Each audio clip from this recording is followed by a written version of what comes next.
তারও কিন্তু কিছু লাভ হয়। সবশেষে টেবিলে বসে পৃথিবীতে যত আলোচনা, সমাধান টেবিলে বসে আছে। কিন্তু আমরা যতই বলি যে লন্ডন থেকে অমুক থেকে এইসব হচ্ছে, দিল্লির কথা আমরা যতই বলি না কেন, আমরা ঠিক মতো পরিচালন করতে পারিনি বলে এই জটিল। আমরা কি রাজাকার নাকি যে মুক্তিযুদ্ধ ওটার বিরোধিতা করছি? না, মুক্তিযুদ্ধ ওটার আজকের প্রেক্ষাপটে কতখানি গুরুত্ব আছে আমি যদি বলি, তাহলে স্বার্থবাদ এই গোটা মুক্তিযোদ্ধার নামে অর্থ লুটপাটের একটা কায়দা হয়েছে। এবং আজকে 54-55 জাল মুক্তিযোদ্ধার খবর আমরা পাচ্ছি। আমি একদিন এক জায়গায় বলেছিলাম যে 71-এ ষোড়শ বাহিনী হয়েছিল, তোমরা জানো কিনা, খেয়াল আছে কিনা আমি জানি না। 16ই ডিসেম্বর মুক্ত বাংলাদেশে অস্ত্র নিয়ে খুব হইচই যারা করছিল, বিশেষ করে ঢাকা শহরে, তাদেরকে আমরা ষোড়শ বাহিনী বলতাম। আমি ব্যঙ্গ করে বলতেছিলাম মুক্তিযোদ্ধা সংসদীয় কমিটির সভায় যে এখন একটা সপ্তদশ বাহিনী হয়েছে, অর্থাৎ 2017 সালে তাদেরকে সুযোগ দেওয়া হয়েছে, তারা মুক্তিযোদ্ধা। এবং এদেরকে আমি কোনোদিন মুক্তিযোদ্ধা হিসেবে জানি না, বরঞ্চ অনেকের সঙ্গে রাজাকার সংশ্লিষ্টতার কথা আমি জানি। এই টাইমে অনেক বড় নেতা আছেন যারা মুক্তিযোদ্ধা নন, কিন্তু তাই মুক্তিযুদ্ধের কোটা নিয়ে যে জটিলতা, পিতার সম্পদ পুত্র পায়। কিন্তু ইসলামের ইতিহাসে মজুম মিরাজ বলে একটা শব্দ আছে, আইয়ুব খাজা 1962 সালে বাতিল করে দিয়েছিল, যে দাদার বর্তমানে পিতার মৃত্যু হলে দাদার সম্পত্তি পাবে। ইসলামে যেখানে বলেছে দাদার সম্পত্তি পাবে না, সেখানে আমরা মুক্তিযোদ্ধার নাতি নাতনিদেরকে নিয়ে এত আহাজারি করছি কেন? স্মারক হিসেবে, প্রতীক হিসেবে, মহান স্বাধীনতা যুদ্ধের প্রতি সম্মান এবং স্বীকৃতি হিসেবে একটা টোকেন থাকতে পারে, 5 থেকে 10 ভাগ, সেটা আলোচনার মাধ্যমে হতে পারে। সেটা না করে এখানে একটা ষড়যন্ত্র, এক একটা ব্যাপার এক এক রকম। আমি যদি মনে করি যে যারা এতদিন করে কেটে খেয়েছেন, তারা মনে করেছেন যে আর কোনো প্রয়োজন নেই এনাদেরকে, যেমন আইয়ুবকে যেদিন প্রয়োজন হয় নাই তাদের ছুড়ে ফেলেছে, যেদিন বঙ্গবন্ধু শেখ মুজিবুর রহমানকে প্রয়োজন হয় নাই সেদিন ছুড়ে ফেলেছে, যেদিন জিয়াউর রহমানকে প্রয়োজন হয় নাই সেদিন ছুড়ে ফেলেছে, যেদিন এরশাদের প্রয়োজন হয় নাই তাকে ছুড়ে ফেলেছে, যেদিন খালেদার প্রয়োজন হয় নাই তাকে ছুড়ে ফেলেছে। আজকে সেই ছুড়ে ফেলার ঘটনাচক্র ঘটছে কিনা আমি তো জানি। আমি বারবার হুঁশিয়ার করতে চেষ্টা করেছি, কারণ আমি অহংকার করি না, বিনীতভাবে বলি, আমি অন্য কিছু করতে পেরেছি কিনা তা জানি না। আমি একটি ওহাবি পরিবারকে জাতীয়তাবাদী পরিবারে পরিণত করতে পেরেছি আল্লাহর মধ্যে। তাই ওহাবি আন্দোলনের মাধ্যমে যারা এসেছিলেন, তারা কিন্তু মৌলবাদ, আমি সেই মৌলবাদ থেকে জাতীয়তাবাদে আসতে, কিন্তু আজকের জাতীয়তাবাদ আমি তার কোনো সমাধান নয়, হত্যা কোনো সমাধান নয়, ওরা কারা? ওরা আমাদেরই সন্তান। রাষ্ট্র পরিচালক যত উন্নতি করুন তিনি ব্যর্থ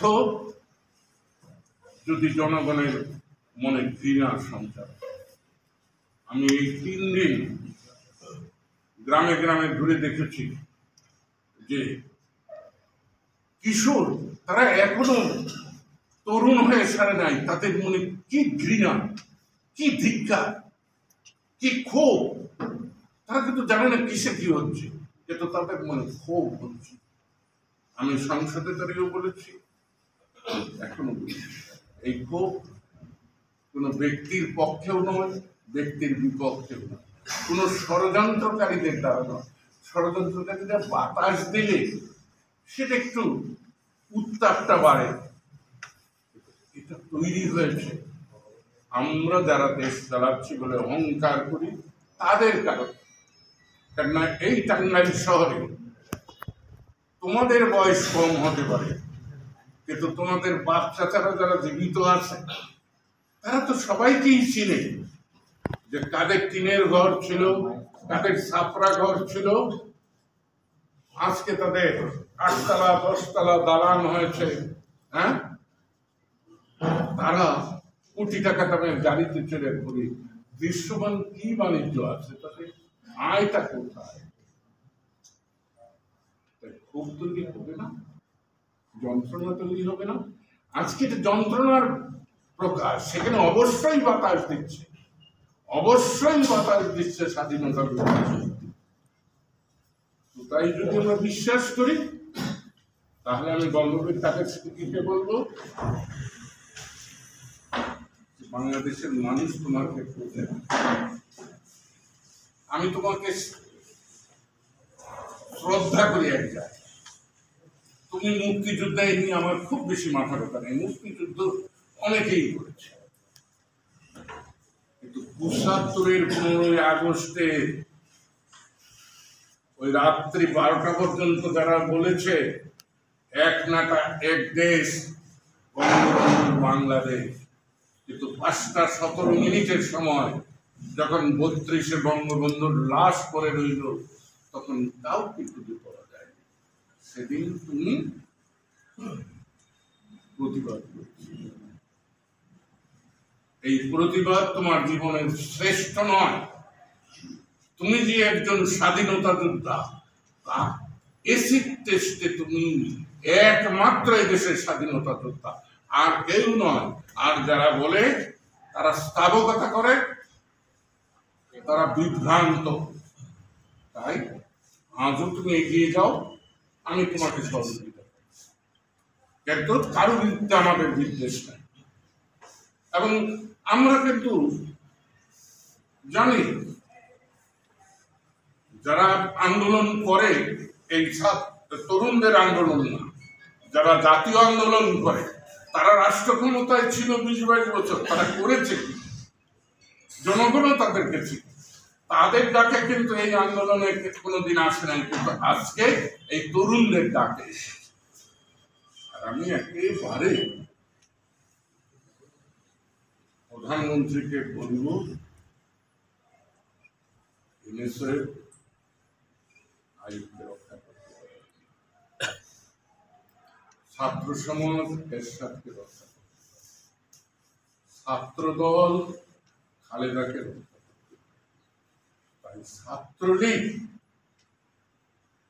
কাউকে রক্ষা করতে পারবে। আর আমরা যে ছাত্রলীগ করেছি, আজকের ছাত্রলীগের সেই চরিত্র নয়। তাই পরিস্থিতি বুঝে সত্যি যদি মানবতার জননী হন, সত্যি যদি গণতন্ত্রে বিশ্বাস করেন, আর সত্যি যদি বঙ্গবন্ধুকে প্রতিনিধিত্ব করেন, বঙ্গবন্ধুর প্রতি যদি সামান্যতম পিতার প্রতি ছোটতা থাকে, তাহলে বঙ্গবন্ধুর সম্মান রক্ষার্থেই সন্তানদেরকে আঁচলে আশ্রয় দিন। যারা নিহত হয়েছে, যেভাবে নিহত হয়েছে তার বিচার করুন, কমিশন গঠন করুন, ক্ষতিপূরণ দিন, এবং সংসদ ডেকে বা সুপ্রিম কোর্ট যে কোনো সময় বসে, ভারতীয় সুপ্রিম কোর্ট রাত্রি একটায় বসার ইতিহাস আছে। সুপ্রিম কোর্ট যে কোনো সময় বসতে পারে, বসে এটার সমাধান।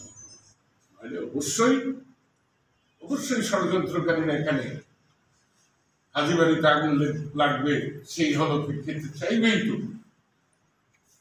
আর তার তো নয়, আমাদের সবকিছু কিন্তু আপনি করেছেন। মেট্রো রেল ধ্বংস হয়ে গেছে কালকে, বহুত কিছু কিন্তু ইতিমধ্যে ধ্বংস হয়ে গেছে।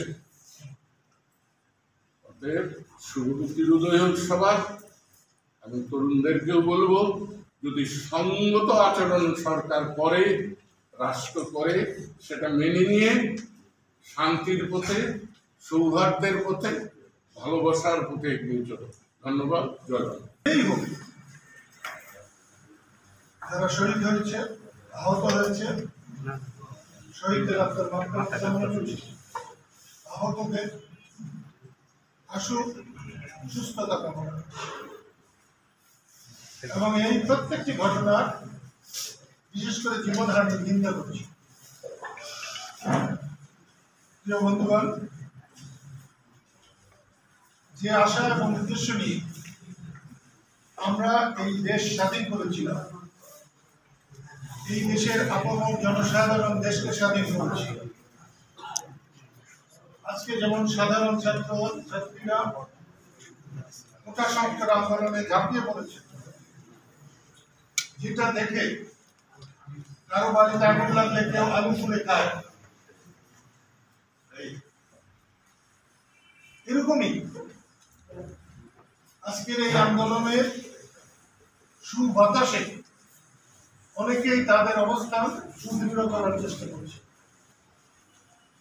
সরকার ঠিক চলছে না, সরকারি দলও ঠিক চলছে না। সরকারি দল কিভাবে চলবে এ নিয়ে আমার কোনো মাথা ব্যথা নেই, কিন্তু তারা যেভাবে পরিচালনা করছে, এই সরকারি দল পরিচালনার কারণে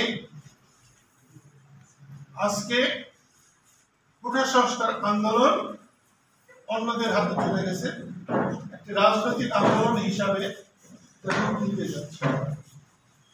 এখানে সরকার যদি মনে করে, বিশেষ করে আওয়ামী লীগ যদি মনে করে দেশটা শুধু আওয়ামী লীগের, বিএনপি যদি মনে করে দেশটা শুধু বিএনপি, তাহলে তারা সবাই ভুল মনে করছেন। দেশ আওয়ামী লীগেরও না, দেশ বিএনপিরও না, দেশ কারো বাবার সম্পত্তিও না, দেশটা দেশের মানুষের। আমি আওয়ামী লীগের বিপক্ষে বলতে আসি নাই, বিএনপির পক্ষে বলতে আসি নাই, আওয়ামী লীগের পক্ষে বলতে আসি। আমি মানুষের পক্ষে বলতে এসেছি, যারা শহীদ হয়েছে তাদের পক্ষে বলতে এসেছি। দেশের মানুষ এইরকম অরাজকতা চায় না। আজকে যেরকম সাধারণ ছাত্ররা রাস্তায় নেমেছে, ৭১ মুক্তিযুদ্ধে যার সঙ্গে দেশের কোনো চেতনারই কোনো সম্পর্ক ছিল না, মুক্তিযুদ্ধ কিন্তু তারাই করেছিল, জীবন কিন্তু তারাই দিয়েছিল, একেবারে অতি সাধারণ মানুষ। আমার কাছে কিন্তু সেরকমই মনে হয়। যে কালকে আমি রাস্তায় যাদেরকে দেখেছি, একই রকম মনে হয়েছে। যাদের স্বাধীনতার যুদ্ধে বিরাট ভূমিকা থাকার কথা, তারা পালিয়েছিলেন, ঘরে ছিলেন। আজকেও যারা গাড়ি ভাঙছে, অমুক করছে, তমুক করছে, এদের কিন্তু একটা সময় খুঁজে পাওয়া যায়, এবং এদেরকে নিয়ে আমার খুব একটা মাথা ব্যথা। কিন্তু রাষ্ট্র যারা পরিচালনা করছে, এত দক্ষ যোগ্য পরিচালকেরা, তারা এমন একটা অবস্থার সৃষ্টি করলেন কেন? দেশের কারফিউ দেওয়া কিন্তু গর্বের বিষয় নয়। যারা সবচেয়ে ব্যর্থ তারাই কারফিউ দেয় দেশে। ক্যান্সারের রোগীকে যেমন কেমন দেওয়া হয়, ঠিক তেমনি একটা দেশে কারফিউ দেওয়ার অর্থ হচ্ছে কেমন দেওয়া। আমি এর নিন্দা করছি। হেলিকপ্টার থেকে বোমা ফেলা, এটা কোনো গণতান্ত্রিক দেশের আচরণ হইতে পারে না। সেটা ফুললেও আমি এর বিরোধিতা করতাম। তার বুদ্ধিতে হেলিকপ্টারে উঠানো হয়েছে। ৭১ সালে বঙ্গবন্ধু যখন ৭ই মার্চের ভাষণ দিচ্ছিলেন, তখন সরোয়ার্দী উদ্যানের উপর দিয়ে হেলিকপ্টার ছিল। সেই হেলিকপ্টারে বোমা ছিল, আজকে তো তার চেয়ে তো জঘন্য হবে, এটা কোনো ভালো কথা নয়। আমি প্রথমেই এই সাংবাদিক সম্মেলনের মধ্য দিয়ে